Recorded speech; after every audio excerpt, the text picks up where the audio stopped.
नमस्कार मित्रांनो, वामन पुरोडेकर व्लॉग्स या चॅनलवर तुमच्या सगळ्यांचं हार्दिक स्वागत। आत्ता आपण आहोत मंदरुळमध्ये। लास्ट एपिसोडमध्ये आपण प्रवासाला सुरुवात केलेली खारेपाटणच्या जरा पुढे सिंधुदुर्ग आणि रत्नागिरीच्या हद्दीवरून या प्रवासाला सुरुवात केलेली आपण आणि NH66 वरून आपण प्रवास करतो आहे। नॅशनल हायवे जो पनवेलपासून सुरू होतो ते अगदी कन्याकुमारीपर्यंत पोहोचतो। नवीन हे नाव आहे, जुनं नाव तुम्हाला माहिती आहे। नॅशनल हायवे 17 होता एकेकाळी, तो आता 66 झाला आहे। आणि याचबरोबर ओरिजिनेटिंग जी सिटी आहे किंवा शहर आहे तिथपासून ते जिथे संपतं डेस्टिनेशन, ती एकंदरीत लांबी आहे ती वाढली आहे हायवेची। पूर्वी हा हायवे फक्त मुंबई गोवा म्हणून ओळखला जायचा, त्यानंतर हळूहळू तो पुढे एक्सटेंड करत करत त्यांनी केरळपर्यंत नेला आणि आता कन्याकुमारी। सो या हायवेवरून आपण प्रवास करतो आहे। अजूनही ही कनेक्टिव्हिटी आहे ती अजूनही तशी व्यवस्थित नाही आहे। काही ठिकाणी हायवे झाला आहे, काही ठिकाणी अगदी तुम्ही ह्या हायवेने गेलात तर सरळ कारवारपर्यंत सहज जाता, त्याच्याही पुढे जाता, अगदी केरळपर्यंत जाता। पण मध्ये मध्ये कामं चालू आहेत, काही ठिकाणी हायवे पण खचला आहे, काही ठिकाणी हायवे अजूनही व्यवस्थित नाही आहे। जसं तुम्ही मुंबईकडे जाल तसं रायगड जिल्ह्यामध्ये बऱ्याच ठिकाणी कामं चालू आहेत। खुद्द रत्नागिरीमध्ये पण संगमेश्वरच्या अवतीभोवती कामं चालू आहेत। पण हा जो सेक्शन आहे ना, जो आपण प्रवास करतो आहे, ज्या प्रवासाला आपण सुरुवात एपिसोड 1 मध्ये केलेली होती आणि सकाळची वेळ आहे, मी तुम्हाला लास्ट एपिसोडमध्ये पण सांगितलेलं की सकाळची वेळ आहे आणि चांगलं ऊन दिसतं आहे, थोडंसं रिफ्लेक्शन आहे इथे विंडोवर, बट स्टील समोरचं जरी जे रिफ्लेक्शन आहे तरीसुद्धा मी मुद्दाम म्हटलं शूट करूया, कारण आता पुन्हा या हायवेवरून सकाळचा प्रवास कधी होणार आहे माहिती नाही आहे। त्यामुळे म्हटलं आता करूया, कारण काय सकाळी आपण भल्या पहाटे निघालेलो खरे, पण त्यानंतर मध्ये ब्रेक झाला, नंतर कुडाळमध्ये थोडा वेळ झाला आणि नंतर उशीर थोडा होत गेला। त्यानंतर मी तुम्हाला राजापूरला गेल्या भागात थांबवलेलो होतो, तुम्हाला आठवत असेल, एक रेस्टॉरंट दाखवलेलं, एक छोटंसं डोसा सेंटर दाखवलेलं आणि तिथून आपण नंतर प्रवासाला सुरुवात केली आणि पुढे पाचलतिठ्याला आलेलो आणि थांबलेलो। आणि आत्ता आपण आहोत हा जो एशियन हायवे जातो खालून, तो सरळ बाहेर पडतो दाभोळेला, तर तिथे आपण पोहोचलेलो आहोत। तिथून तुम्हाला जर कोल्हापूरला जायचं असेल किंवा तुम्हाला देवरुखला जायचं असेल तर इथून थोडं पुढे जाऊन तुम्हाला यूटर्न घेऊन रस्ता आहे खाली जायला, हा बघा इथून या रस्त्याने तुम्ही जाऊ शकता।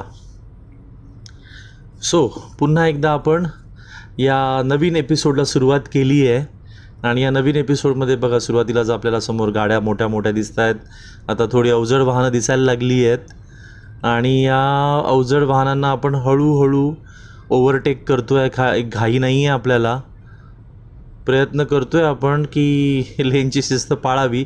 पण मी तुम्हाला लास्ट एपिसोडमध्ये पण सांगितलं की अजूनही हायवे तयार नाही आहे पूर्णपणे, त्यामुळे कधी आपण लेनची शिस्त पाळायला जातो आणि मग कळतं की समोरूनच गाडी येते आहे, कारण 2च लेन चालू असतात आणि सगळ्या 4 लेन चालू नसतात। त्यामुळे असं पूर्णपणे अजून तुम्हाला इथे डिसिप्लिन जी आहे ठेवता नाही येणार, तुम्हालाही बघत राहावं लागतं सतत की कुठे डायव्हर्जन आहे, कुठून कुठले रस्ते बंद होत आहेत। आत्ता सध्या तरी या रस्त्यावर तेवढे डायव्हर्जन नाही आहेत, कारण आपण अजूनही चांगल्या झोनमध्ये आहोत। आणि आता तुम्हाला माहिती असेल की जानेवारी फेब्रुवारीमध्ये हा रस्ता पण चांगला झाला आहे।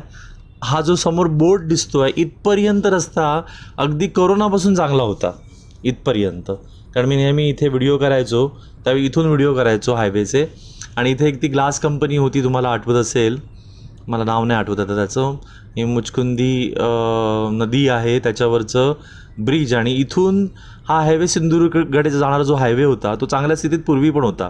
पण हा जो झाला आहे ना आता, हा जो सुरू केला आहे प्रवास आपण पुढे लांजापर्यंत, हा जो आहे हायवे अलीकडेच चांगला झाला आहे। जानेवारी फेब्रुवारीच्या दरम्यान ह्याचं काम बऱ्यापैकी झालेलं होतं आणि आता तुम्ही बघताय तर अगदी लांजा शहरापर्यंत हा हायवे अगदी सुस्थितीमध्ये आहे, काही इश्यू नाही आहे। तुम्ही चांगली इथे गाडी पळवू पण शकता, कारण त्यांनी काय केलं आहे की बऱ्याच ठिकाणी जिथे जिथे शक्य आहे डांबरीकरण केलं आहे, रस्ता पण चांगला आहे, ट्रॅफिक कमी असतं। सकाळच्या वेळी तुम्ही प्रवास कराल, आता ही वेळ साधारण 8:30-9ची वेळ आहे, या दरम्यान तुम्ही बघताय की इथे तुम्हाला ट्रॅफिक पण खूप कमी दिसतं आहे, गाडी पण आपल्याला चांगली पळवता येते। अर्थात कोकणात गाडी चालवताना जी काळजी घ्यायची ती घ्यायचीच आहे। ती काळजी घेत तुम्ही तुमचा चांगला एक स्पीड ठेवू शकता.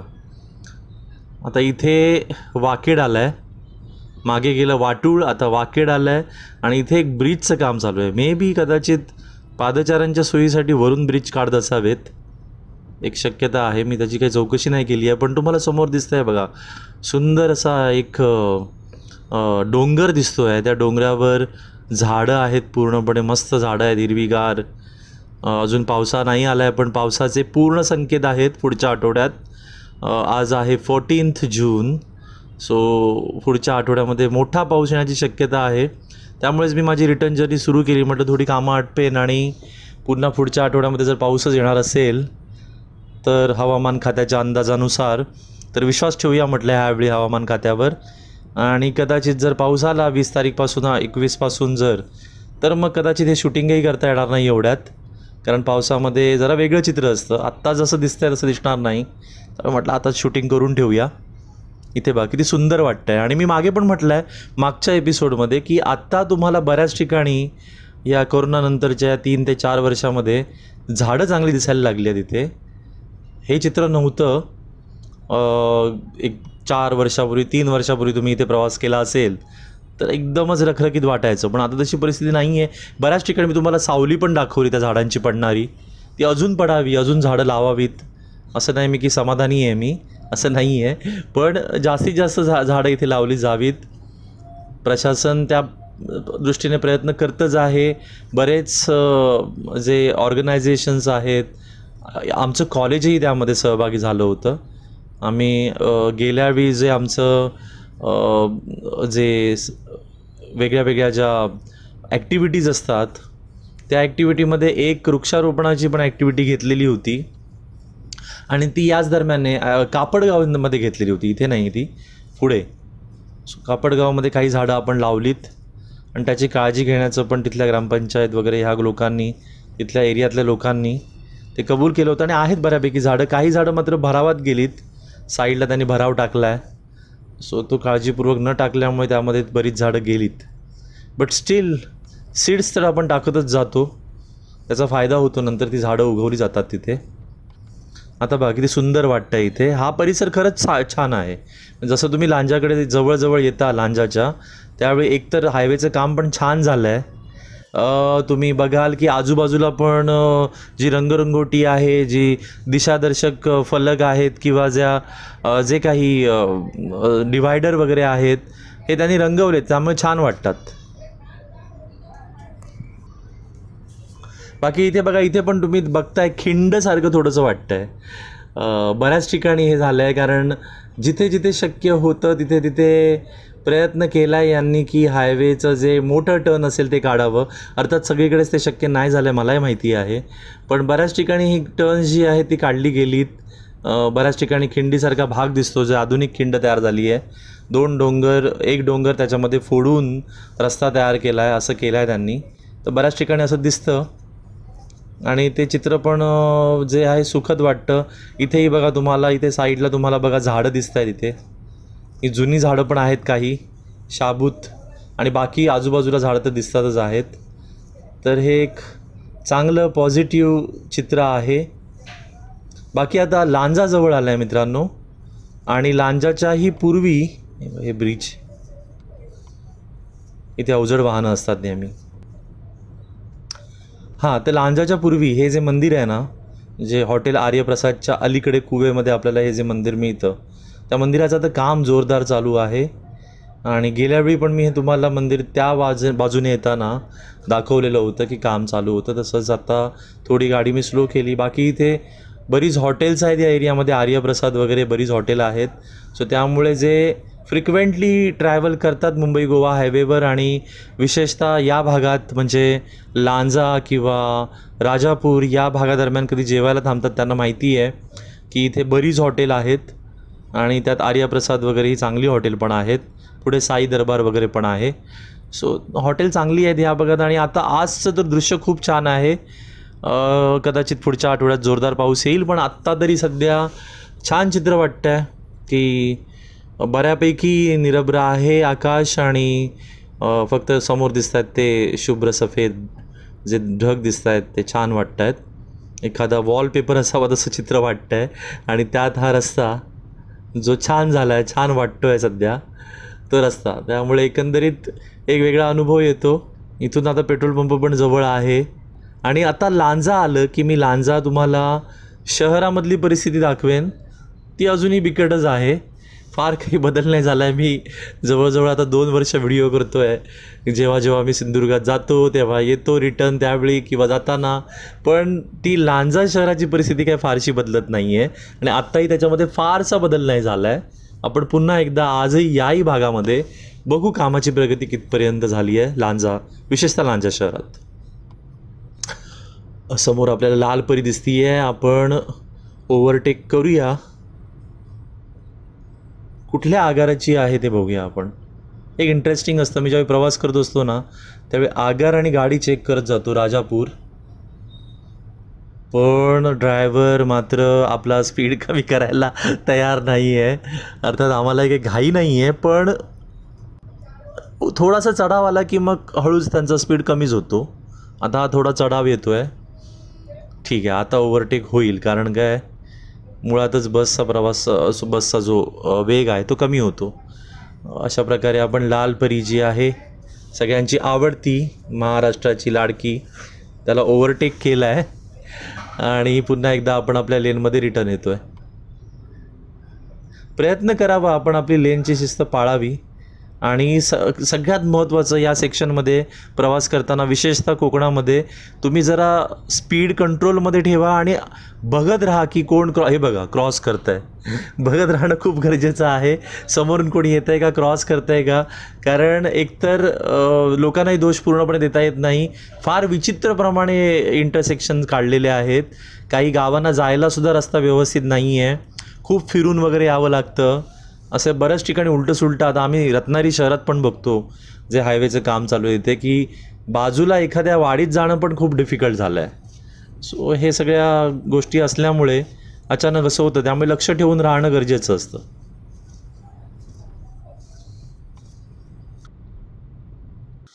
अशा प्रकारे आपण आता एंट्री घेतलेली आहे आपल्या लाडक्या लांजा शहरामध्ये. आणि इथे तुम्ही बघताय माझ्या बाजूने बस गेली आहे, ST बस लाल परी.